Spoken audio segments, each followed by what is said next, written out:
So the guy here, he bought a new car. So according to the Hindu culture and tradition, so this is what they do. If you buy a new car or new house, there is some ritual that has to be done before you start using the car. So maybe he can tell us more later after the ritual, guys.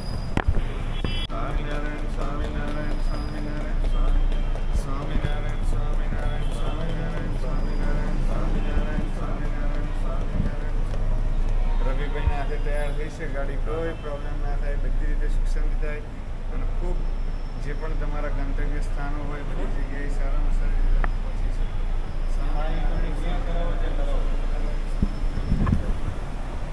So according to the belief, guys, the Lord has to drive car before the owner of the car to avoid or kind of a blessing according to the Hindu belief and culture, guys.